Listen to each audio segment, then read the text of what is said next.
আসসালামু আলাইকুম ওরহমতুল্লাহি ওবরাকাতুহ।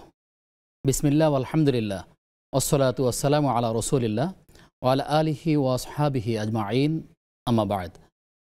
প্রিয় দর্শক শ্রোতা, আপনাদের প্রত্যেককে স্বাগত জানাচ্ছি নেক্সাস টেলিভিশনের প্রতিদিনকার আয়োজন বেকম্যানস বিস্কিটস নিবেদিত ইসলামী জীবন বিধানের আজকের পর্বে। আপনাদের সঙ্গে আব্দুল কাহার রয়েছি। আমার সঙ্গে মেহমান রয়েছেন আফতাবনগর বাইতুসালাহ জামে মসজিদের সম্মানিত খতিব শেখ মুস্তাফিজুর রহমান।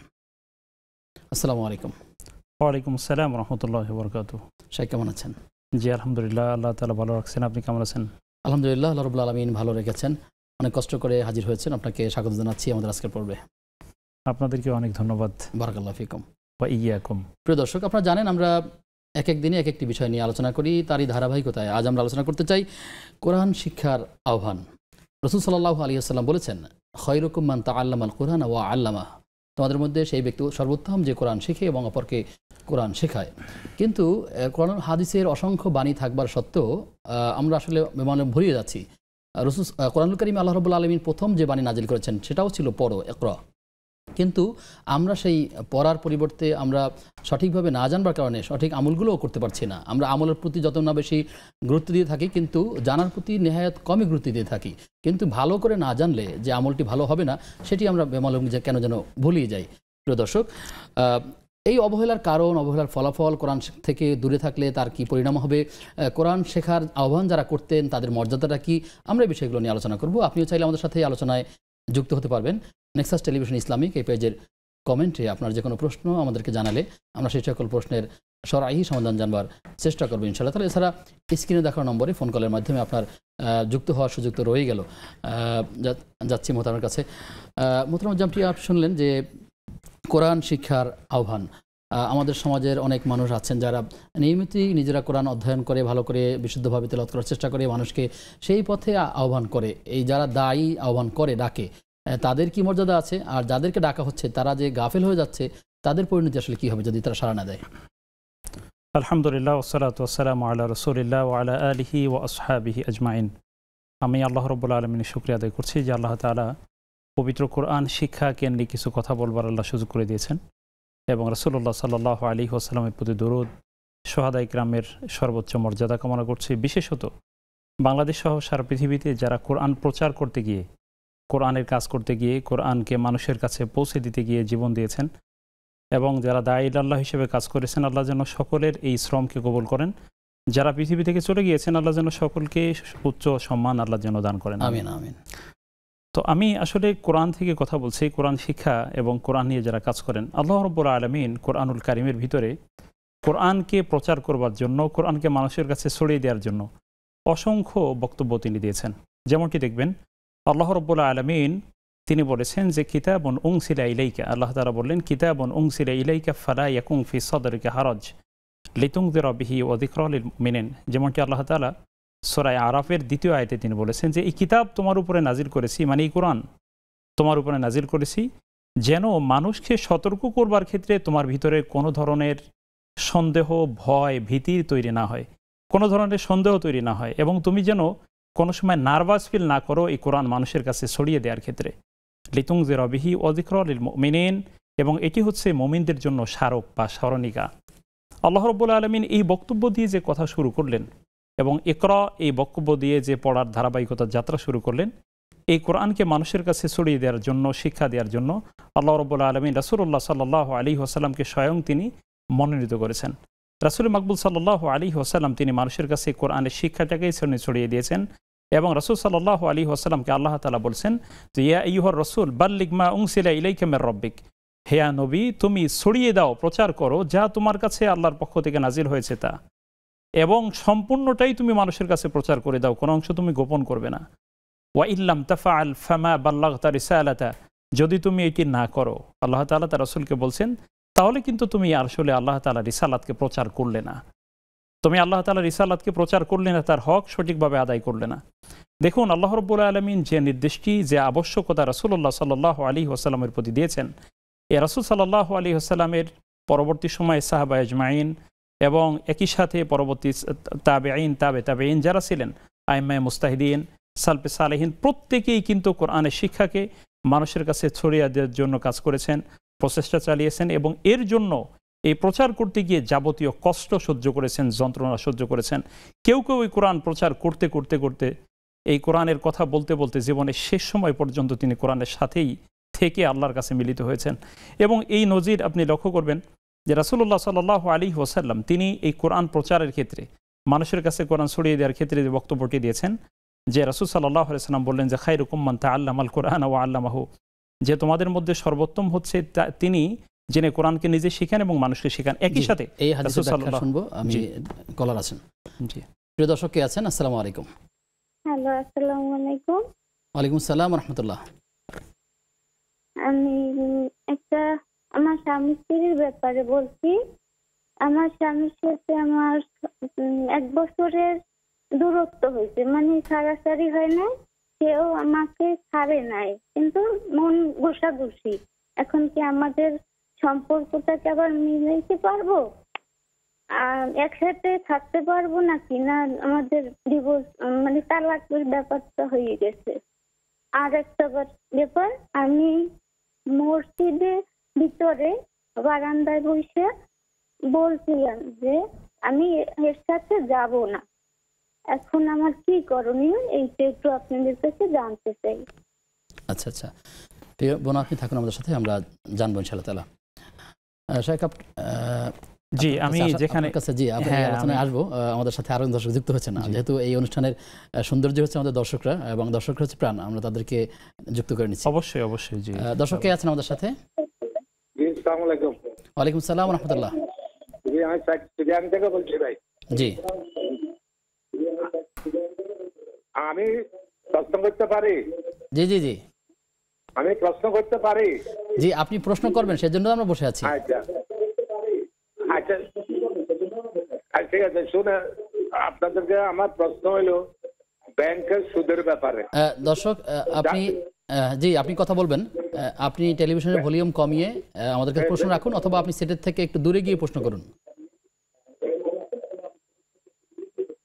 জি, আপনার ব্যাংকের সুদের ব্যাপারে আমার প্রশ্ন হইল, যারা ইসলামিক ব্যাংক হ্যান্ডিং করে সেগুলো তো আপনারা সাপোর্ট করেন,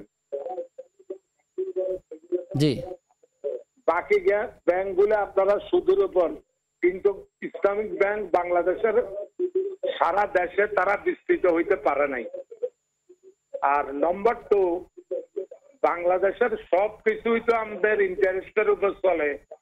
স্কুল বলেন, কলেজ বলেন, মাদ্রাসা বলেন, আপনার মিল ফ্যাক্টরি বলেন, রোড বলেন, সবই তো গভর্নমেন্টের সাথে সুদের উপর কাজ হয়। তাইলে কি আমাদের ওইগুলা ইউজ করা কি জায়েজ হবে না? আমরা পদ্মা সেতু তো পুরা সুদের উপর, এখন এটা কি আমরা ইউজ করা জায়েজ হবে না? জি, আপনার দুটো প্রশ্ন পেয়েছি, আমরা এটি নিয়ে আলোচনা করব। আপনি থাকুন আমাদের সাথে, আমরা জানবো ইনশাআল্লাহ তাআলা। মতন আপনি যে প্রসঙ্গে ছিলেন সেই প্রসঙ্গের কথাগুলো যদি রাসূলুল্লাহ সাল্লাল্লাহু আলাইহি ওয়াসাল্লামের যে বক্তব্য, যে খায়রুকুম মান তাআল্লামাল কোরআন ওয়া আল্লামাহু, রাসূল সাল্লাল্লাহু আলাইহি ওয়াসাল্লাম বললেন যে তোমাদের মধ্যে সর্বোত্তম হচ্ছে যারা এই কোরআন নিজেরা শিখে এবং মানুষকে শেখায়। একই সাথে রাসূল সাল্লাল্লাহু আলাইহি ওয়াসাল্লাম অন্যত্র বলেছেন যে আশরাফু উম্মতি হামালাতুল কোরআন ওয়া আসহাবুল লাইল। রাসূল সাল্লাল্লাহু আলাইহি ওয়াসাল্লাম বললেন যে আমার উম্মতের মধ্যে সবচেয়ে সম্মানিত হচ্ছে তারা যারা কোরআনকে বহন করে, এই কোরআনের ওহীকে বহন করে, ইলমে ওহীকে বহন করে, এবং যারা রাত জেগে আল্লাহ তাআলার বিধান পালন করে বা ইবাদত করে। তো বোঝা যাচ্ছে রাসূল সাল্লাল্লাহু আলাইহি ওয়াসাল্লাম এই কোরআন যারা শিখে এবং মানুষকে শিখায় তাদের মর্যাদার বিষয়টি তিনি বুলন্দ করেছেন, সমুন্নত করেছেন। একই সাথে দেখুন, যারা মানুষকে কোরআনের দিকে আহ্বান করে, মান দাআ ইলা হুদা, রাসূল সাল্লাল্লাহু আলাইহি ওয়াসাল্লাম বললেন যে ব্যক্তি মানুষকে হেদায়েতের দিকে ডাকে, হুদা মানে কিন্তু একটা ব্যাখ্যা কিন্তু কোরআনের হেদায়েত, কানা লাহু মিনাল আজরি মিসলু উজুরি মান তাবিআহু লা ইয়ানকুসু যালিকা মিন উজুরিহিম শাইআ। এবং এই কোরআনের আহ্বান যিনি করেন এবং তার আহ্বানে যারা সাড়া দেন, যত মানুষ তার আহ্বানে সাড়া দিবেন, তারা যত ভালো কাজ করবেন, সবগুলো ভালো কাজের সওয়াব তিনি পাবেন যিনি প্রথমে কোরআনের দিকে মানুষকে ডাকছেন। সুবহানাল্লাহ। এবং ওয়ামান দাআ ইলা দালালাতিন কানা আলাইহি মিনাল ইসমি মিসলু আসামি মান তাবিআহু লা ইয়ানকুসু যালিকা মিন আসামিহিম শাইআ। আর কোনো ব্যক্তি যদি কোনো মানুষকে পাপের দিকে আহ্বান করে, ভ্রষ্টতার দিকে আহ্বান করে, কোরআনের বিপরীত পথে মানুষকে যদি ডাকে, তাহলে যত মানুষ এই আহ্বানে সাড়া দিয়ে পথভ্রষ্ট হচ্ছে, সব মানুষের গুনাহ তার আমলনামায় যাবে যে প্রথমে ডাকা শুরু করেছেন। নাউযুবিল্লাহি মিন যালিক। দেখুন কত বড় কথা, এখানে হেদায়েতের ব্যাপারটি অত্যন্ত সুস্পষ্ট। এবং দেখবেন যে এই কোরআনের কাজ যারাই করেছেন, আইম্মায়ে মুস্তাহিদিনদের মধ্যে ইমাম আহমদ ইবনে হাম্বল রহমতুল্লাহ আলাইহি সম্পর্কে নিশ্চয়ই জেনে থাকবেন, শুধু এই কোরআন প্রচার করবার কারণে, শুধু কোরআনের শিক্ষা মানুষের কাছে ছড়িয়ে দেওয়ার কারণে, অথবা এলমে ওহী দুইটি মাত্রা আছে, একটি হচ্ছে ওহী মাতলু কোরআন, আর একটা ওহী গায়রে মাতলু হাদিস, রাসূল সাল্লাল্লাহু আলাইহি ওয়াসাল্লামের হাদিস। এই ওহীর জ্ঞানকে মানুষের কাছে ছড়িয়ে দেওয়ার কারণে তিনি কিন্তু শেষ পর্যন্ত অত্যন্ত প্রতিদিন তাকে অনেকগুলো বেত্রাঘাত করা হতো। ইমাম আবু হানিফা রহমতুল্লাহ আলাইহি এই কোরআনের শিক্ষা মানুষের কাছে ছড়িয়ে দেওয়ার কারণে জেলখানায় মৃত্যুবরণ করেছেন, এবং তাকে কিন্তু শেষ পর্যন্ত জেলেই মৃত্যুবরণ করা লেগেছে। ইবনে তাইমিয়া রহমতুল্লাহ আলাইহি একই অবস্থা, তিনিও কিন্তু এই কোরআনের শিক্ষা ছড়িয়ে দেওয়ার কারণে শুধুমাত্র তিনিও কিন্তু সেই চেঙ্গিস খানের সেই বাহিনীর তথা মঙ্গোলীয়দের দ্বারা বা ওই সময় যারা ক্ষমতাশীল ছিলেন তাদের দ্বারা তিনি নির্যাতিত হয়ে তিনি কারাগারেই তিনি মৃত্যুবরণ করেন। সৈয়দ কুতুব শহীদ রহমতুল্লাহ আলাইহি তিনি একই অবস্থা। অর্থাৎ বহু মানুষ কিন্তু এভাবে এই কোরআনের শিক্ষাকে যারাই পৃথিবীতে ছড়িয়ে দিতে চেয়েছেন, কাছাকাছি সময়ে যদি লক্ষ্য করবেন যে শুধু বাংলাদেশ শুধু নয়, বাংলাদেশে সারা পৃথিবীতে, বাংলাদেশে তো অনেক মানুষ এভাবে নির্যাতিত হয়ে মৃত্যুবরণ করেছেন। যেমন আমরা সাম্প্রতিক সময় লক্ষ্য করি যে গত 1-2 বছরের মধ্যে বাংলাদেশ সহ পৃথিবীর বহু দেশে কোরআনকে ছড়িয়ে দিয়েছেন, এবং তিনি মানে হচ্ছে এই আয়াতের অনুসরণ করেছেন যে ইত্তাবিউ মান লা ইয়াসআলুকুম আজরা ওয়া হুম মুহতাদুন, মানুষের কাছ থেকে কন্টাক্ট করে কোনো টাকা নিয়ে ওয়াজ করেন। মাওলানা জালাল হোসেন সাইদি সাহেব দর্শক আছেন, প্রিয় দর্শক কে আছেন আমাদের সাথে?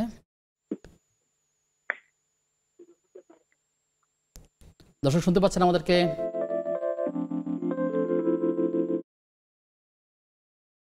দর্শক কে আছেন আমাদের সাথে? আসসালামু আলাইকুম। ওয়ালাইকুম আসসালাম ওয়া রাহমাতুল্লাহ। আমি আরিফ চট্টগ্রাম থেকে। জি, আমার প্রশ্ন, আমাদের মুফতি সাইফুল ইসলাম সাহেবকে দেখি না কেন? জি, উনি এখন আসেন না কেন? মুফতি সাইফুল ইসলাম। জি জি, আর কোন প্রশ্ন আছে আপনার? না, আর কোন। আমাদের সাথে আরো দর্শক যুক্ত আছেন। দর্শক কে আছেন আমাদের সাথে? আব্দুল জব্বার বলছিলাম, সুজানগর থেকে। স্যার আব্দুল জব্বার, পাবনা সুজানগর। জি জি, ভালো আছেন? আলহামদুলিল্লাহ ভালো আছি, আপনি নিশ্চয়ই ভালো আছেন। প্রশ্ন দুটি প্রশ্নই করবো অনলি। প্রথম প্রশ্ন হচ্ছে স্বপ্নের কথা তো কোরআন শরীফে আছে, সূরা ইউসুফে, এবং আমাদের নবীজির স্বপ্নে চুরি করার কথাটাও আছে। তো আমি যদি স্বপ্ন দেখি ভালো কিছু, বাট আমার বাবা মা মারা গেছে, আমার ভাই বোন স্ত্রী মারা গেছে, তাদের নিয়ে যদি আমি ভালো কিছু দেখি, সেটা কি আসলে ভালো দেখলে কি ভালো হবে কিনা, সাহেব অবশ্যই ব্যাখ্যা দিবেন, আমি তো বুঝি না। আর দ্বিতীয় পয়সাটা হচ্ছে এই যে অনেক মসজিদে আপনারা তো বলেন যে আয়াতুল কুরসি পড়লে পারে একটা সুন্নত, যে মরতে সময় তো তার জান্নাতের সাথে দেখ লাগবে না, সহি সুন্নত। আলহামদুলিল্লাহ, ভালো কথা। তা আপনাদের কাছ থেকে অনেক চ্যানেলই শুনছি, কিন্তু কোন কোন মসজিদে সে সময়টা দেয় না, সালাম ফিরেই মোনাজাত করে। এই গুণাটা আমি হবে না, ওই ইমাম সাহেব হবে? এই দুটো ব্যাখ্যা দিবেন। আসসালামু আলাইকুম। জি, ওয়ালাইকুম আসসালাম ওয়া রাহমাতুল্লাহ। প্রিয় দর্শক, আমাদের কাছে অনেকগুলো প্রশ্ন রয়েছে, আমরা এগুলো জানবো বিরতির পর ইনশাআল্লাহ তাআলা। প্রিয় দর্শক, আপনারা দেখছেন বেকম্যানস বিস্কিটস নিবেদিত ইসলামী জীবন বিধান। সময় হয়েছে একটা বিরতির, ফিরছি কিছুক্ষণ পর, সাথে থাকুন।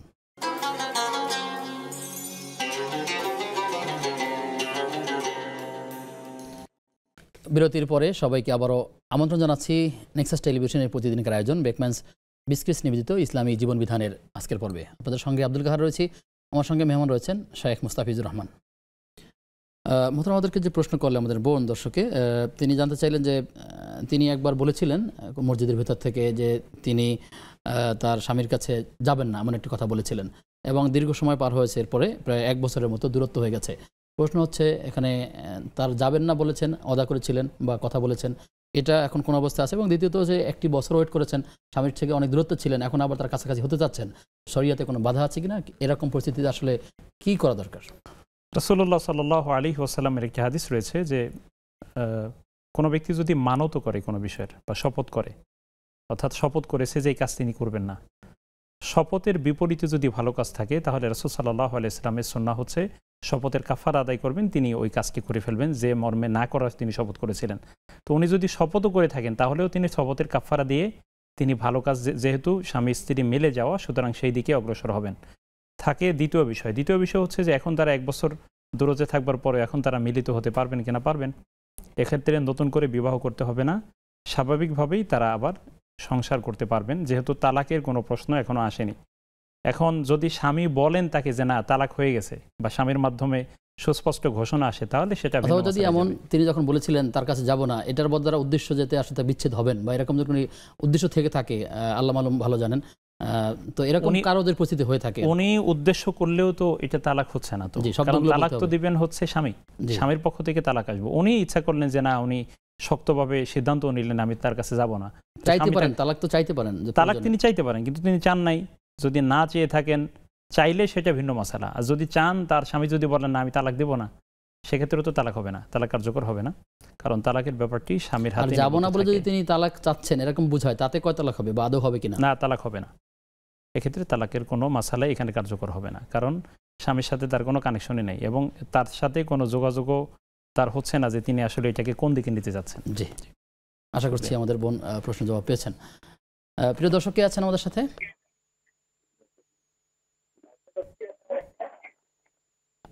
আসসালামু আলাইকুম। ওয়ালাইকুম আসসালাম ওয়া রাহমাতুল্লাহ। ইমন হোসেন, পাবনা থেকে বলছিলাম। জি, পাবনা থেকে ভাই আমার। জি, আমার আসলে অনেকদিন চেষ্টা করতেছি ফোন দেওয়ার জন্য, আসলে ফোন আমি ট্রাই করি, আসলে ধরেন না আপনি, আমি বলতেও পারি না। আসলে আমার স্ত্রী নামাজ কালাম সবই পড়ে, আপনি অল্পতে আসলে রেগে যায়, মানে রাগটা কন্ট্রোল করতে পারে না। এর জন্য আসলে কি করা যায়? আমার একটা ছেলে আছে, ছেলেকে আমি মক্তব থেকে কোরআন শিক্ষা দিছি, 5 ওয়াক্ত নামাজ পড়ে, 1 মাস রোজা থাকে, কিন্তু ছোট তো মাঝে মাঝে নামাজ ফজরে ডাইকে উঠাই, পড়ে 2 ওয়াক্ত পড়ে, 3 ওয়াক্ত পড়ে না। আবার দেখা যায় একটু মাইর বা ভয় দেখাইলে পড়ে, এরকম আসলে রেগুলার করতে পারছি না। এর জন্য ছেলেকে আসলে কি আমল করলে বা ছেলে নামাজ পড়ার আগ্রহ, আসলে মারলে তারও বাচ্চারা বিগড়ে যায়, কি করলে আসলে 5 ওয়াক্ত নামাজ পড়বে বা কোরআন আবার পাঠ করবে, মানে সবই জানে। আপনার সন্তানের বয়স কত? 12-13 বছর এরকম। জি, ঠিক আছে, আমাকে একটু বললেন, আমি অনেকদিনই চেষ্টা করে আসলে আপনাদের সাথে যোগাযোগ করতে পারি না, আশা করি উত্তর পাবো। আসসালামু আলাইকুম। আমরা আসলে দর্শকদের ফোন ধরি না, বিষয়টি এমন নয়, হয়তো বা এঙ্গেজ থাকে, আপনার হয়তো আগে অনেক দর্শক যুক্ত থাকে, সেই কারণে আপনারা হয়তো পাচ্ছেন না, তবে চেষ্টা করে পেয়েছেন, এজন্য আপনাকে ধন্যবাদ জানাচ্ছি। শেখ, আমাদের হাতে প্রশ্ন আছে, আমাদেরকে ভাই বললেন যে ব্যাংকের সুদের হারের কথা তিনি বলেছেন যে আমরা ইসলামী ব্যাংককে সাপোর্ট করে থাকি। আসলে বিষয়টি ইসলামী ব্যাংকে সাপোর্ট করে না, শরিয়ার আলোকেই আমরা মানদণ্ড বা মূলনীতি বলে থাকি, সেই কারণে যারা যারা অন্তর্ভুক্ত হয় সেই কথাগুলি আসে। এর বাইরেও অনেক সুদী ব্যাংক থেকে যাচ্ছে। তার আরেকটা প্রশ্ন ঠিক একই রকম, যে বাংলাদেশ ব্যাংকের সাথে নানা রকমভাবে সুদের সাথে জড়িয়ে আছে অর্থনৈতিক প্রতিষ্ঠানগুলো, তো আমরা কোনোভাবেই তো এখন বের হয়ে যেতে পারছি না, কোনো না কোনোভাবে সুদের সাথে জড়িত হয়ে যাচ্ছে। এক্ষেত্রে সতর্ক থাকা কীভাবে দরকার এবং মৌলিক রুলসগুলো কী কী ক্ষেত্রে? আচ্ছা, প্রথম বিষয় হচ্ছে যে শরীয়ত আমাকে এমন কোনো দায়িত্ব চাপিয়ে দেয় না যেটা আমার সাধ্যের বাইরে।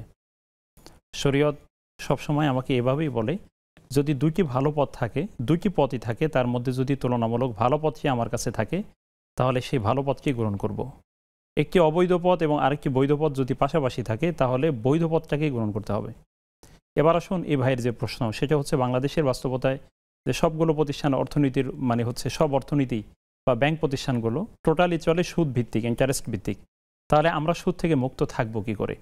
এখানে ব্যাপার হলো, এখানে ইসলামী ব্যাংকে আমরা পূজা করি না বা ইসলামী ব্যাংকেই মানতে হবে ব্যাপারটা আমরা সেইভাবে বলি না। আমরা এটাই বলি যে ইসলামিক শরিয়া পদ্ধতিতে যারাই কাজ করবে আমরা তাদের সাথেই আছি, নাম যেটাই হোক সেটা, নাম সেটা যেটাই হোক, নাম যে ইসলামী ব্যাংক হতে হবে এটিও জরুরি না। সে যদি অন্য নামে ব্যাংক হয়ে যদি ইসলামী পদ্ধতিতে কাজ করে আমরা তাদের সাথেই থাকবো। সুতরাং এটি আমরা প্রথমে ক্লিয়ার করে দিলাম। এখন ইসলামী ব্যাংক যে পদ্ধতিতে লেনদেন করে সেই পদ্ধতিটা অবৈধ হওয়ার কোনো কারণ নেই। এখন কথা হলো, বলবেন যে তাহলে তো ইসলামী ব্যাংক বাংলাদেশ ব্যাংকের সাথে লেনদেন করে, সেখানে তো সুদ আছে, সেই ব্যাপারটা তো তাদের, সেখানে একটা শরিয়া ব্যবস্থাপনা আছে, শরিয়া বোর্ড আছে। এখানে ইসলামের লেনদেনের ক্ষেত্রে মূল নীতিমালা জানা মতে সেই বাংলাদেশ ব্যাংকের থেকে যে অর্থায়নটা সুদের উপর যেটা পাচ্ছেন তারা এটা কোনো গ্রাহককে দিচ্ছেন না, এটা তারা সবের নিয়ত ছাড়া জনকল্যাণমূলক কাজে ব্যয় করেন, যতটা আমরা জানি। হ্যাঁ হ্যাঁ, এটাই সুন্দর বলেছেন আপনি, যে বাংলাদেশ ব্যাংকে প্রত্যেক শাখার বিপরীতে যে টাকাটা জামানত থাকে বাংলাদেশ ব্যাংকে, একটা বড় উল্লেখযোগ্য সংখ্যক একটা টাকা, বেশ 100 কোটি টাকা বা তার বেশি, অনেক বেশি। তো এই জামানত যেটি দেয়, এই জামানতের বিপরীতে যে সুদ দেয়, এই সুদ দিয়ে তারা ইসলামী ব্যাংক হাসপাতাল, তারপরে যে ইসলামী ব্যাংকের নামে যে প্রতিষ্ঠানগুলো আছে সেগুলো, শিক্ষাবৃত্তি বা নানা রকম সামাজিক, তারপরে হচ্ছে আরো অনেক সামাজিক কাজ এরা এগুলো দিয়ে করে থাকে। তাদের যে পদ্ধতি, এখানে ব্যাংকিং ক্ষেত্রে আসলে খুব সহজ কিছু ক্যালকুলেশন আছে। একটি হচ্ছে যে গ্রাহককে তারা এই প্রসঙ্গটাতে মৌলিক সবগুলো কথা না বললে ভুল বার্তা যেতে পারে। আমরা আলোচনা আসবো। দর্শক আছেন, দর্শক কি আছেন আমাদের সাথে? ওয়ালাইকুম আসসালাম রাহমাতুল্লাহ। হ্যাঁ, আমি পারভিন আক্তার বলছি, গাজীপুর থেকে। জি বোন, ধন্যবাদ আপনাকে। যে আমার প্রশ্ন হচ্ছে, আমি একটা ওয়াজে শুনছি যে আপনার সূরা হাসরের ৩ আয়াত, যে ওইটা সকাল সন্ধ্যা আউযুবিল্লাহি সামিউল আলিম মিনাশ শাইতানির রাজিম পড়ে ৩ বার পাঠ করে ওই সূরাটা পড়লে নাকি জান্নাতে যাওয়া যায়। তো এটা আমি আবার ওদিনকে আর এক হুজুরের কাছে শুনলাম যে এই হাদিস নাকি দুর্বল। এই একটা প্রশ্ন, এতদিন ধরে আমি আমল করে দিতেছি। আর একটা প্রশ্ন হয়েছে, আপনার আমি সুদের টাকা উঠাইছি, আমার দোকান ছিল হোটেল, ওইটা থেকে আমি ২ লাখ টাকা আমার অ্যাডভান্স চাইছে। তো আমরা তো গরিব মানুষ, দিতে পারি নাই। ১ লাখ টাকা কোনো মতে ঋণ টিন করে দিচ্ছি, আর ১ লাখ টাকা ৫০,০০০ টাকা আমি কিস্তিতে উঠাইছি। আমি কিস্তিতে উঠে আমি অনেক টেনশনে পড়ে গেছি। আমি এতদিন ধরে আমল করি, আমার সব আমল তো বরবাদ হয়ে গেল। আমি যেহেতু কোরআন শরীফে দেখছি, শুনছি, আবার শুনতেছি, এই জন্য আমার এই একটা প্রশ্ন, এই টেনশন থেকে আমি বলতেছি, আমার স্বামীর রাগারাগি করতেছি যে আপনার জন্যই তো আমার এই, আপনি কি আমার কবরে জবাব দিবেন? এগুলা নিয়ে আমার স্বামীর সাথে রাগারাগি করতে। এখন আমি এটা কি করতে পারি, এই একটা প্রশ্ন। আর একটা প্রশ্ন হইছে আপনার যে রোজা আজকে আর কালকে, আমি আজকে সকালবেলা একটা এই চ্যানেলে দেখলাম যে আজকে আর কালকে রোজা, এটা কিসের রোজা? মহরমের। কয়টা? আমি সোমবার পর্যন্ত থাকতে চাইতেছি, মানে 3টা সোমবারে এমন থাকি আর কি, 2টা সপ্তাহে, বৃহস্পতিবার আর সোমবারে থাকি। তো এখন আমি এই 2টা রোজা কি মহরমের নাকি এটা জানতে চাইতেছি। আর আমি উঠি না, 3টা বাজে আমি উঠি না, একবারে 12টার পরে কিছু খাইয়া পরে একবারে শুয়ে থাকি।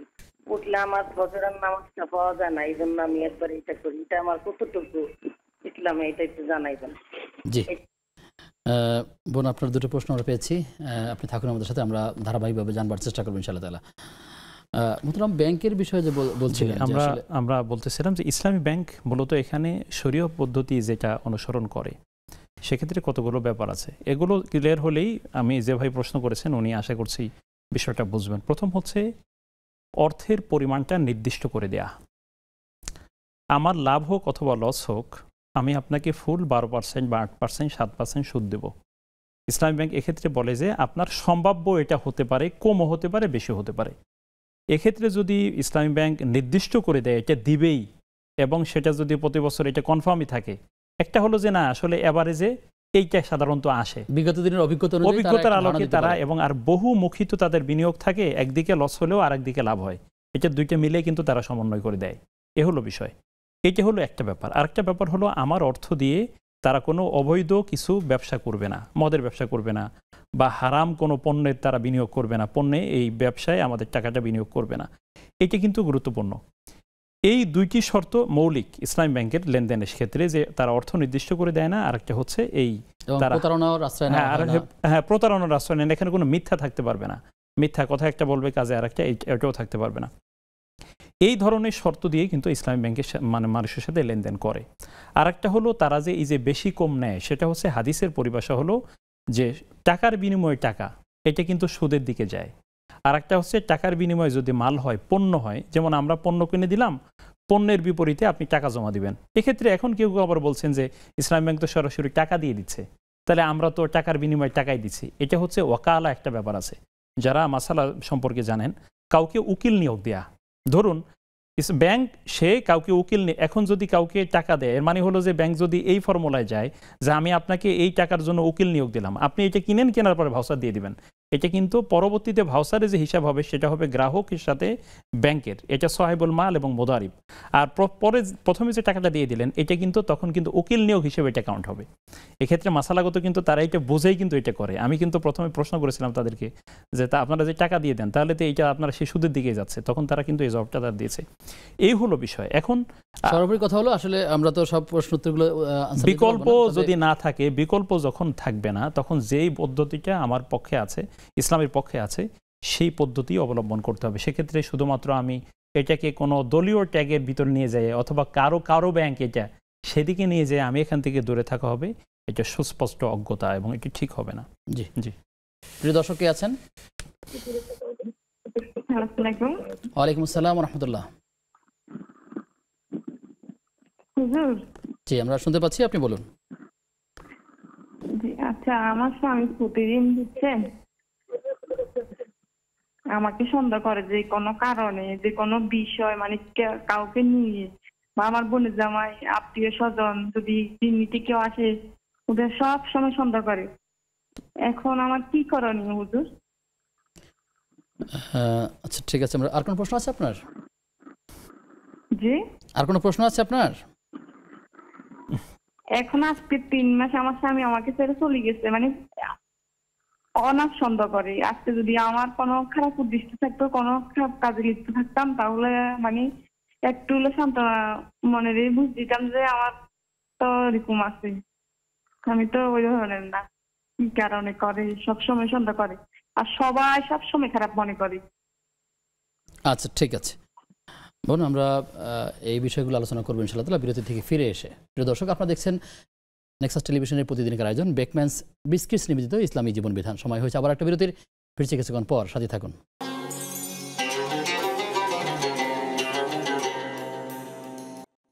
বিরতির পরে সবাইকে আবারও আমন্ত্রণ জানাচ্ছি নেক্সাস টেলিভিশনের প্রতিদিনকার আয়োজন বেকম্যানস বিস্কিটস নিবেদিত ইসলামী জীবন বিধানের আজকের পর্বে। আপনাদের সঙ্গে আব্দুল কাহার রয়েছি, আমার সঙ্গে মেহমান রয়েছেন শেখ মুস্তাফিজুর রহমান। মোহতারাম আমাদেরকে প্রশ্ন করেছেন আব্দুল জব্বার ভাই। তিনি প্রশ্ন করলেন যে স্বপ্নে অনেক সময় তিনি ভালো কিছু দেখেন, এক্ষেত্রে তার কোনো করণীয় কিছু আছে কিনা? রাসূলুল্লাহ সাল্লাল্লাহু আলাইহি ওয়াসাল্লাম বলেছেন, সত্য স্বপ্ন এটা আল্লাহ তাআলার পক্ষ থেকে আসে। সুতরাং তোমাদের কোনো ব্যক্তি যদি ভালো স্বপ্ন দেখে সেজন্য আল্লাহ তাআলা শুকরিয়া আদায় করে, আর খারাপ স্বপ্ন যদি কেউ দেখে তাহলে সেজন্য এটা কারো কাছে না বলে এবং আল্লাহ তাআলার কাছে আশ্রয় প্রার্থনা করে, বা এরকম কিছু বক্তব্য যেমন যে রাসূল সাল্লাল্লাহু আলাইহি ওয়াসাল্লাম দিয়েছেন। সুতরাং ভালো স্বপ্ন দেখা, ভালো স্বপ্ন কিন্তু নবুয়তের 46 ভাগের 1 ভাগ বলা হয়েছে হাদিসের মধ্যে। সুতরাং ভালো স্বপ্ন সেটি আল্লাহ শুকরিয়া আদায় করবেন তিনি, এবং যাদেরকে স্বপ্ন দেখেছেন তাদের জন্য দোয়া করবেন আল্লাহ তাআলা যেন তাদেরকে কল্যাণের সাথে রাখেন, ভালো রাখেন, আর যদি দুনিয়া থেকে চলে যান আল্লাহ যেন তাদেরকে মাফ করে দেন। আমিন আমিন। ভালো স্বপ্ন দেখলে সেটি শুধুমাত্র হিতাকাঙ্ক্ষী যদি কেউ থাকে তার কাছে বলা উচিত, যারা ব্যাখ্যা করতে পারবেন এমন কিছু। হ্যাঁ, হিতাকাঙ্ক্ষী মানে যদি কিন্তু বলতে চান মনের জন্য, মানে নিজের মনের খোরাক হিসেবে, তাহলে হিতাকাঙ্ক্ষী কারো কাছে বলবেন। আর জানবাদ যদি চান তাহলে স্বপ্নের ব্যাখ্যা জানেন এমন কোনো ব্যক্তির কাছে বলা উচিত, সবার কাছে বলা উচিত নয়। জি। প্রিয় দর্শক কে আছেন? আসসালামু আলাইকুম। হ্যালো, জি ওয়ালাইকুম আসসালাম। আমি চট্টগ্রাম থেকে বলছি। আমার একটা প্রশ্ন, ইসলামে কি দাবা খেলা নিষিদ্ধ? জি ঠিক আছে বোন, আপনার প্রশ্ন পেয়েছি, আপনি থাকুন আমাদের সাথে, আমরা জানবো ইনশাআল্লাহ তাআলা। মোহতারাম আমাদের ভাই আরেকটি প্রশ্ন করেছিলেন যে মসজিদে তিনি ফরজ সালাতের পরে মাসনুন দোয়াগুলো যে পড়বেন, বিশেষ করে আয়াতুল কুরসির কথা বলেছেন, আরও অনেক মাসনুন দোয়া আছেন, এগুলো পড়ার সময় পাচ্ছেন না। ইমাম সাহেব সাথে সাথে একটা মুনাজাত করে ফেলেন। এটা দুইটা দিক, মুনাজাত করলে তিনি একা একা করতে পারেন চাইলে, তো আসলে শর্ট সুন্নাহ পদ্ধতিটা কি এক্ষেত্রে, বা কী করা দরকার? রাসূল সাল্লাল্লাহু আলাইহি ওয়াসাল্লাম যেমনটি আমাদেরকে করতে বলেছেন সেটা হচ্ছে সালাম ফেরানোর পরে আস্তাগফিরুল্লাহ 3 বার বলা, আবার একটি বর্ণনায় আছে যে আল্লাহু আকবার 1 বার বলা, তারপরে আল্লাহুম্মা আনতাস সালাম ওয়া মিনকাস সালাম তাবারাকতা ইয়া যাল জালালি ওয়াল ইকরাম, এই সুন্নাহ দোয়া, তারপরে হচ্ছে আয়াতুল কুরসি। এই পদ্ধতিতেই মানে হচ্ছে দোয়াগুলো পড়া উচিত, এবং এটাই সুন্নাহ পদ্ধতি। সুবহানাল্লাহ, আলহামদুলিল্লাহ, আল্লাহু আকবার 33 বার করে রাসূল সাল্লাল্লাহু আলাইহি ওয়াসাল্লামের সুন্নাহগুলো অনুসরণ করবার মধ্যেই তো কল্যাণ। সুতরাং ধারাবাহিকভাবে এই সুন্নাহগুলো অনুসরণ করা উচিত। এখন কোনো ইমাম সাহেব যদি সালাম ফেরানোর সাথে সাথে দোয়া করে ফেলেন, কাউকে দোয়া করবার সুযোগ সম্মিলিত দোয়া করে ফেলেন, অনেক সম্মিলিত দোয়া করে ফেলেন, কাউকে কিছু বলবার সুযোগ দিচ্ছেন না, এটি আসলে না জেনে করেন, অথবা এটা হয়তো চলে আসছে যে একটা পদ্ধতি, এই পদ্ধতির আলোকে তিনি হয়তো করেন, মানে এটা রুসুম আর কি যেটাকে বলা হয়। কিন্তু যথাসম্ভব ওনাকে সুন্নাহ পদ্ধতি অনুসরণ করো। দোয়া করবেন ঠিক আছে, একটু পরে করি, এর আগে কিছু তাসবিয়াত হোক, তারপরে আল্লাহর কাছে দোয়া করি, এটাই তো হলো। তো সেজন্য সুন্নাহ পদ্ধতি অনুসরণ করবার মধ্যেই করলাম। এখানে দুই রকম অবস্থা আছে সমাজে, কখনো কখনো মুসল্লিরা চাচ্ছেন, ইমাম সাহেব চাচ্ছেন না, কখনো ইমাম চাচ্ছেন, মুসল্লিরা চাচ্ছেন না। অর্থাৎ কেউ আমল করে চাচ্ছেন, কিন্তু ইমাম সাহেব যেটা বুঝেছেন তিনি এটা মাসনুনের সময় দিচ্ছেন না, অনুরোধ করে ফেলছেন। আর কোথাও কোথাও আসলে তিনি এভাবে বিপরীতমুখী আছে, সেক্ষেত্রে কি করা দরকার? এটা মূলত পুরো দায়িত্বটা তো ইমাম সাহেবের উপরে। আমাকে লোকজন ইমাম বানিয়েছেন, আমাকে ইমাম বানানো হয়েছে, তাদেরকে সঠিক তথ্য জানানো তো আমাদের দায়িত্ব। এখন ওনারা তাড়াহুড়ো করছেন, সেক্ষেত্রে ইমাম সাহেব তাদেরকে বলেন আপনি তাড়াহুড়ো করলে আপনি একা একা দোয়া করে চলে যান, কোনো সমস্যা নেই তো। এবং দোয়া তো একা একা করাই উচিত, উত্তম, এবং এটাই সঠিক। তারপরেও যদি কেউ করতেই চান তাহলে মানে তার অনেক সময় দেখা যায় যে মুসল্লিগণ দোয়ার জন্য বসে আছেন, ইমাম সাহেব কখন দোয়া করবেন, না করলে উনি যাবেন, অথচ উনি প্রস্রাবের বেগ নিয়ে বসে আছেন, তা উনি দোয়া করেই যাবেন। একে আসলে ইমাম সাহেবদেরকে তাদের কাছে পরিষ্কার করা দরকার যে এখানে এখন আমরা যেটা করব সেটা হচ্ছে মূলত নামাজের সালামের মাধ্যমে আমাদের নামাজ শেষ হয়ে গেছে, কেউ চাইলে দোয়ার জন্য বসে থাকুন, দোয়া দরুদ পড়েন, এরপরে হচ্ছে তাসবিহাতগুলো পড়েন, তারপরে দোয়া করবো, এটা তো কবুল হওয়ার বেশি সম্ভাবনা থাকে। সেজন্য এটি ইমাম সাহেবেরই দায়িত্ব মুসল্লিদের মাঝে সঠিক তথ্যটা জানানো। তাহলে ওনারা তাড়াহুড়ো করবেন না যে হুজুর দ্রুত দোয়া করে যান, আমরা দ্রুত বের হয়ে যাব, এই মামানসিকতা তখন তাদের সুন্নাহসম্মত আমল মুসল্লি এবং ইমাম দায়িত্বে যিনি আছেন সবাইকে আমল করার তৌফিক দান করুন আল্লাহ তাআলা। আমিন আমিন। প্রিয় দর্শক কে আছেন আমাদের সাথে, পরিচয় দিয়ে প্রশ্ন করুন। দুঃখিত, সংযোগটি বিচ্ছিন্ন হয়েছে। মুহূর্তে আমাদের কাছে প্রশ্ন আছে, পাবনা থেকে ভাই নূর হোসেন, তিনি প্রশ্ন করলেন যে তার স্ত্রী নামাজ পড়েন অথচ তিনি অনেক ক্ষেত্রেই রাগ করেন এবং যেটা তিনি কন্ট্রোল করতে পারছেন না। আমরা গত সপ্তাহে একটা প্রশ্ন পেয়েছিলাম এমন যে স্বামী খুব রাগান্বিত, স্ত্রী তাকে নিয়ন্ত্রণ করতে পারছেন না। আসলে বিপরীতমুখী অবস্থান সমাজের বিভিন্ন জায়গাতে আছে, এমন কি আমল আছে এটা দূর করবার জন্য? এবং রাগ আসার ক্ষেত্রে রাসূল সাল্লাল্লাহু আলাইহি ওয়াসাল্লাম তো যে বিষয়টি বলেছেন, দেখুন যে এখানে ফাইজু হন না, কোরআন আমাদেরকে কি বলেছে, নারীরা যদি তারা নিয়ন্ত্রণের বাইরে চলে যান, এরকম যদি অবস্থা হয় যে তারা খুব মেজাজ দেখাচ্ছেন অথবা কোনো কোনো ক্ষেত্রে অবাধ্যই হবার পথে যাচ্ছেন, সেক্ষেত্রে তো আল্লাহ তাআলা বলছেন ফাইজু হন না, তাদেরকে তো আগে উপদেশ দিতে হবে, বোঝাতে হবে। তো উপদেশ দেওয়ার কাজটি আমরা করেছি কিনা এক। আর অনিয়ন্ত্রিত মেজাজে লোকজনকে যদি তাকে বলতে দিন তার মেজাজ কতক্ষণ আছে চলতে থাকুক, চলার পর একসময় এমনি বন্ধ হয়ে যাবে, এটা আরেকটা পলিসি।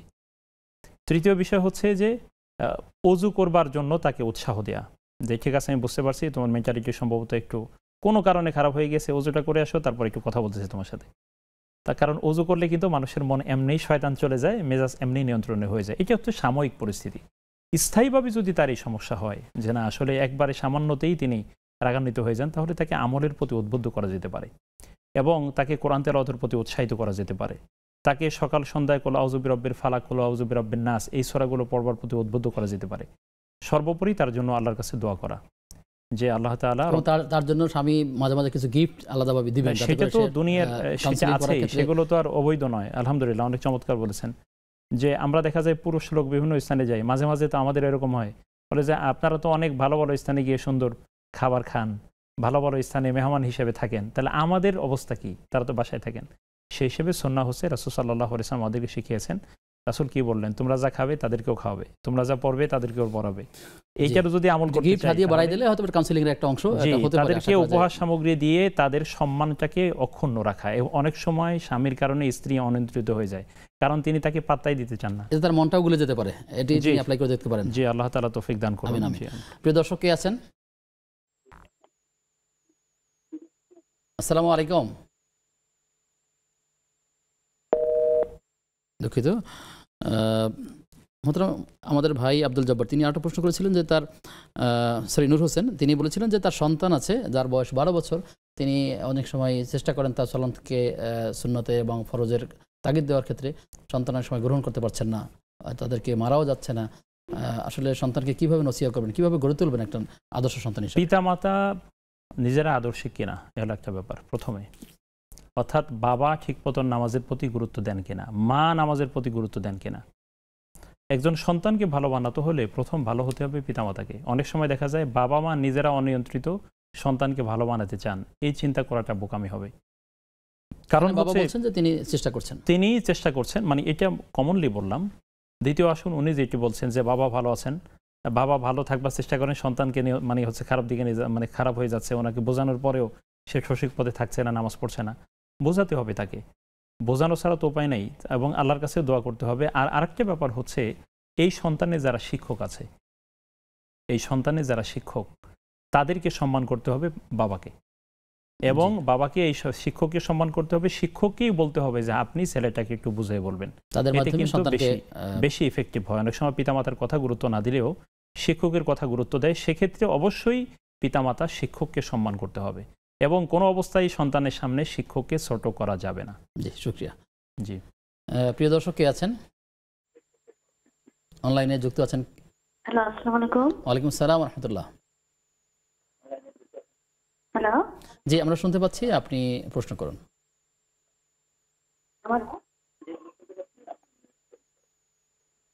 জি বোন, আমরা শুনতে পাচ্ছি, আপনি বলুন। হ্যাঁ, আমার 3টে প্রশ্ন আছে। আচ্ছা আচ্ছা, জি। আমার প্রথম প্রশ্ন হচ্ছে যে আমি দরুদ পড়বো আমরা ইব্রাহিম,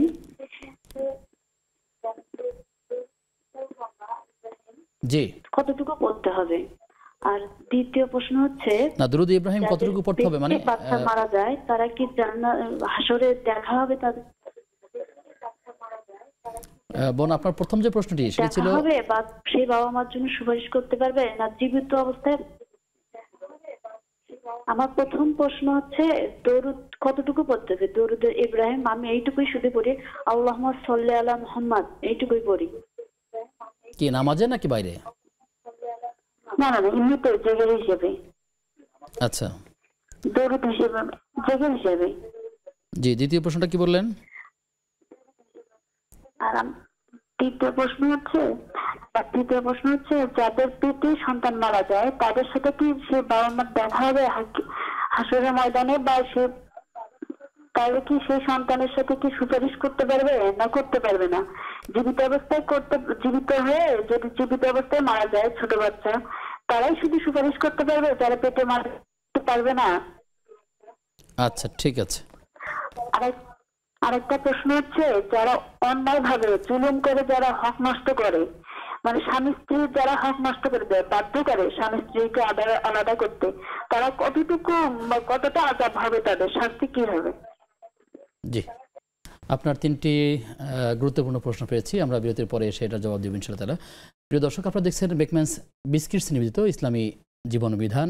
সময় হয়েছে সর্বশেষ বিরতির, ফিরছি কিছুক্ষণ পর, সাথে থাকুন।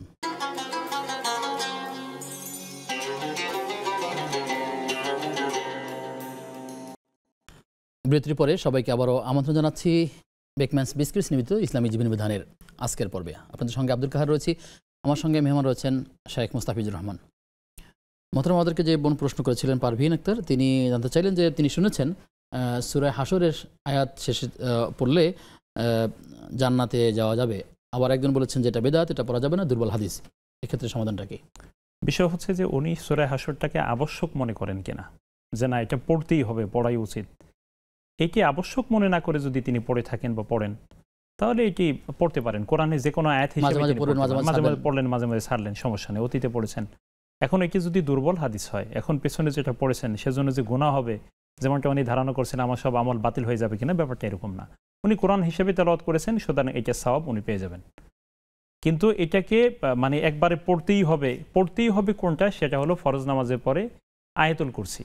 সে যদি এটা চায় যে আয়াতুল কুরসি প্রত্যেক ফরজ নামাজের পরে পড়লে, সেটার জন্য রাসূল সাল্লাল্লাহু আলাইহি ওয়াসাল্লামের ঘোষণা আছে যে মৃত্যু ব্যতীত আর কিছু তাকে জান্নাতে প্রবেশের ক্ষেত্রে বাধা হতে পারে না বা বাধা হয় না। অন্য কিছুকে তিনি একবার আবশ্যক মনে না করাই উচিত। জি জি। তার প্রশ্ন ছিল যে সুদের টাকা নিয়ে তিনি একটা ব্যবসার ক্ষেত্রে অ্যাডভান্স দিয়েছেন, জামানত দিয়েছেন, আর এই জামানতটা না দিলে তিনি ব্যবসা করতে পারছেন না, তার পরিবারের খরচের প্রয়োজন আছে, আর এটা নিয়ে তার স্ত্রীর মধ্যে খুব ঝগড়া হয়, কেন নিলেন বা এক্ষেত্রে কী করবেন? এখন তিনি অনুপাত ছিল, আর সুদের মধ্যে আদৌ আসলে যাওয়া ঠিক আছে কিনা বা কী করা উচিত? প্রথম হলো বিকল্প যতক্ষণ পাওয়া যাবে ততক্ষণ হারাম কোনো পথে যাওয়াই উচিত নয়, যেহেতু আমার বিকল্প বৈধ পন্থা আছে। এখন যদি অবস্থাটা এমনই হয়, কিস্তিতে টাকা নিয়েছেন, বিকল্প কিছুই ছিল না, কারো কাছে ঋণ পাওয়ার মতো কোনো অবস্থাই ছিল না, যেহেতু নিয়েছেন, এখন যত দ্রুত সম্ভব এটি শেষ করা দরকার। এটা হলো কথা। এটাকে জিয়ে রাখা ঠিক হবে না। ভুল করবার পরে তো তাও আছে, তো তাকে তো আল্লাহ ফিরানোর সুযোগ দিয়েছেন। সুতরাং যেহেতু তারা তখন নিরুপায় হয়ে নিয়েছেন এবং এখন তারা যথাসম্ভব এটা থেকে বেঁচে থেকে আল্লাহর কাছে তাওবা করবেন, ইনশাআল্লাহ আল্লাহ তাআলা তাদের তাওবা কবুল করবেন। হিজরি সনের আরবি মাস অনুযায়ী এখন কোন মাস এবং আজকে শুক্রবার রোজা রাখার বিষয়ে? সফর মাসের সম্ভবত আজকে 20 তারিখ চলছে, জি আসলে সুন্নাহ হচ্ছে প্রতি মাসের আইএমএ 20 তথা আরবি মাসের 13, 14, 15 রোজা রাখা। সেই হিসেবে আজকে তো 20 তারিখ, সেই হিসেবে রোজা কাউন্ট হয় না। আর উনি বলেছেন এখন মহরম কিনা, না এখন মহরম না, এখন সফর মাস চলছে। তো আরেকটা বিষয় হচ্ছে যে এই সোম বৃহস্পতি রোজা রাখা সুন্নাত, প্রতি সোমবার এবং বৃহস্পতিবার। শুধুমাত্র শুক্রবারকে টার্গেট করে রোজা রাখা কিন্তু অপছন্দনীয়, যেটাকে মাকরুহ বলা হয়। শুধু শুক্রবারকে কেন্দ্র করে রোজা রাখাটা এটি ঠিক নয়। জি প্রশ্ন রেখেছেন আমাদের এক বোন, তিনি জানতে চাইলেন যে আমার স্বামী শুধুই আমাদেরকে সন্দেহ করে এবং এই সন্দেহ করবার কারণে তিনি একটা আমাদের থেকে প্রায় দূরেও চলে গেছেন, সম্পর্ক দূরত্ব হয়ে যাচ্ছে। তো এখন তার প্রশ্ন হচ্ছে আমি কোনো অপরাধী করলাম না, আমাকে শুধু সন্দেহ করা হচ্ছে, এক্ষেত্রে আমার কি করা দরকার? আসলে বিষয় হচ্ছে স্বামীকে এটা বুঝে বলা দরকার, এবং আসলে প্রত্যেক ব্যক্তিকেই বোঝানোর একটা অপশন থাকে কিন্তু। এবং আল্লাহ রাব্বুল আলামিন পারিবারিক জীবনটাকে এত জটিল করে দেননি যে কেউ কারো কথা বুঝবার চেষ্টাই করবেন না। যদি তাকে বোঝানোর চেষ্টা করেন এবং খুব ঠান্ডা মাথায়, তাহলে ইনশাআল্লাহ তিনি বুঝবেন। এক, দ্বিতীয় হচ্ছে তিনি তাকে এমন সুন্দরভাবে বিষয়গুলো উপস্থাপন করবেন যে একজন স্ত্রী তার পিতামাতাকে ছেড়ে একজন স্বামীর সংসারে আসে, আমি তো পিতামাতার সমস্ত ভালোবাসা ত্যাগ করে তোমার কাছে চলে আসছি। এবং একই সাথে রাসূল সাল্লাল্লাহু আলাইহি সাল্লামের যে বাণীগুলো আছে তার ব্যাপারে, যে স্ত্রীদেরকে কিন্তু তোমরা আল্লাহকে সাক্ষী রেখে গ্রহণ করেছো, এই কথাগুলো, এই ধরনের কিছু কোরআন হাদিসের বা নৈতিক বোধ সম্পন্ন কথা বলে তাকে বোঝানোর চেষ্টা করলে ইনশাআল্লাহ তিনি সঠিক পথে আসবেন। এবং তিনিও আল্লাহর কাছে এমনভাবে দোয়া করবেন, তার দোয়া যেন আল্লাহ কবুল করেন, এভাবে নিজে আমল করে তারপর দোয়া করবেন। তিনি যদি পর্দাহীনতার মধ্যে থাকেন অথবা শরীয়ত বিরোধী কোনো কাজের মধ্যে জড়িত থাকেন বা দিন না বুঝেন, তাহলে কোনো ভালো বিশেষজ্ঞ থেকে দিন বুঝে অথবা ভালো কোনো বই পড়ে দিন বুঝে তার আলোকে চলে তার জন্য দোয়া করবেন। ইনশাআল্লাহ আল্লাহ তাআলা তার দোয়া কবুল করবেন। এবং তিনি তার স্বামীকে বলতে পারেন আসলে তার কোন আচরণ তার স্বামীর মনে দাগ কাটে কিংবা তার খারাপ লাগে, সেটাও তিনি জানতে চাইতে পারেন খোলা মনা বলবে, সেটি হতে পারে। তা তো অবশ্যই একজন স্বামী একজন স্ত্রী সম্পর্কে জানবে না বা স্ত্রী স্বামী সম্পর্কে জানবে, এটা তো হতে পারে না। দাম্পত্য জীবনে প্রত্যেকের মনোভাব, চিন্তা চেতনা, তার অভ্যাস, তার রুচিবোধ সবকিছু সম্পর্কে জেনে নেওয়া উচিত এবং এর মধ্যেই কল্যাণ। জি, আল্লাহ তাআলা বোঝার তৌফিক দান করুন। চট্টগ্রাম থেকে আমাদের বোন প্রশ্ন করেছেন, দাবা খেলা নিষিদ্ধ কিনা? দাবার এটা আরবি হচ্ছে শাতরাংস, হাদিসে বলা হয়েছে। এবং দাবা এটা কিন্তু খুব, এ নিয়ে যদিও কথা আছে, কেউ কেউ বলেছেন শুধু দাবা খেলা এটা নিষিদ্ধ না, কিন্তু দাবা যখন জোয়ার পর্যায়ে হয়ে যায় তখন এটা নিষিদ্ধর পর্যায়ে যায়। এক, দ্বিতীয় হচ্ছে দাবার মধ্যে এমন কোনো বিষয় আছে কিনা যেটা আসলে দুনিয়া বা আখিরাতের কোনো উপকারে লাগে। দাবার মাধ্যমে সময় নষ্ট হয়, নামাজের থেকে মানুষকে বিরত রাখার একটা গাফেল করে দেয়, আবার সর্বোপরি হলো সময় নষ্ট হয়। ওয়াল্লাযীনা হুম আনিল লাগওয়ি মুরিদুন, কোরআনে বলা হয়েছে সফল মুমিন তারা যারা অনর্থক কাজ থেকে বিরত থাকে। সেই হিসেবে দাবা, কেউ কেউ বলেছেন যে এটা শুধু দাবা নয়, যেটি সময় নষ্ট করে এবং কোনো উপকারিতা যার মধ্যে নাই, সব খেলারই একই হুকুম।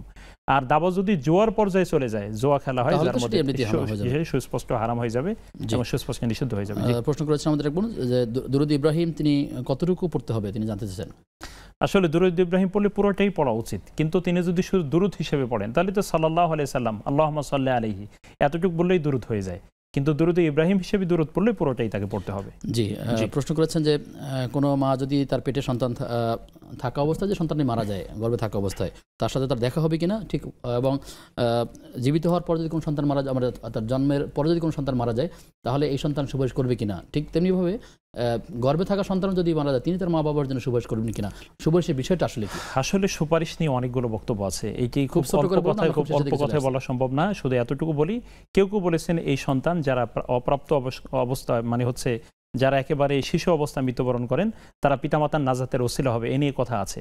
আবার কেউ কেউ বলেছেন যে না, আসলে এই সন্তান বড় হওয়ার পরে সে কোন লাইনে যেতেন সেটা আল্লাহ তাআলার ইলমে আছে, যে তিনি ভালো হতেন না খারাপ হতেন, তার আলোকেই তার ক্যালকুলেশন হবে, তার বিচার হবে, এবং পিতামাতাকে সুপারিশ করবেন কি করবেন না তার আমলের উপরে ভিত্তি করে তখন এটা নির্ধারিত হবে।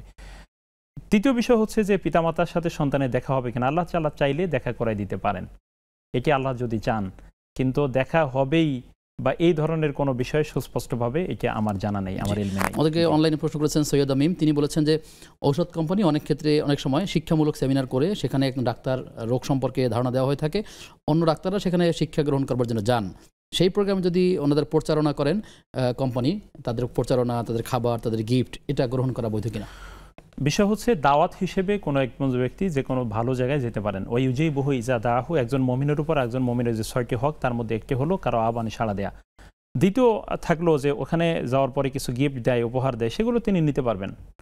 তৃতীয় বিষয় হচ্ছে যে যদি তাদের উদ্দেশ্য এটা থাকে যে ওনারা গিফট দিচ্ছেন এই নিয়তে যে আমাদের ওষুধের প্রচার করবেন, আমাদের ওষুধটা মানুষের কাছে ছড়িয়ে দিবেন, এই নিয়তে যদি দাওয়াত দেন, ঠিক আছে তিনি গ্রহণ করবেন। তাদের ওষুধের গুণগত মান যদি ভালো হয়, আসলে মানুষের জন্য উপকারী হয় এবং অন্য তুলনামূলক ওষুধের চেয়েও এটার গুণগত মান ভালো হয়, অথবা অন্য ওষুধের মতো এটারও গুণগত মান আছে, তাহলে উনি এটার মানে হচ্ছে এটার জন্য লিখে দেওয়া প্রেসক্রিপশন, এটা তো অসুবিধা নেই, এটা তো খারাপ কিছু না। ভালো হলে তিনি সাজেস্ট করতে পারেন, ভালো না হলে তিনি সেটাকে, ভালো না হলে সেটা যদি গুণগত মানের নিচে হয়, মানুষের জন্য ক্ষতিকর হয়, অথবা এর থেকে অনেক ভালো ঔষধ থাকে বিকল্প, তাহলে সুপারিশ করবেন না। ধন্যবাদ আপনাকে, জানিয়ে বিদায় নিচ্ছি। প্রিয় দর্শক, আপনারা দেখছেন ইসলামী জীবন বিধান। আমরা অনেক বিষয় আলোচনা করেছি, আল্লাহ তাআলার কাছে দোয়া করি আল্লাহ তাআলা আমাদেরকে এই বিষয়গুলো বুঝে বুঝে আমল করার তৌফিক দান করুন। আজ এ পর্যন্তই, আগামী অনুষ্ঠান দেখবার আমন্ত্রণ জানিয়ে আজকের মতো বিদায় নিচ্ছি। আসসালামু আলাইকুম ওয়া রাহমাতুল্লাহি ওয়া বারাকাতুহু।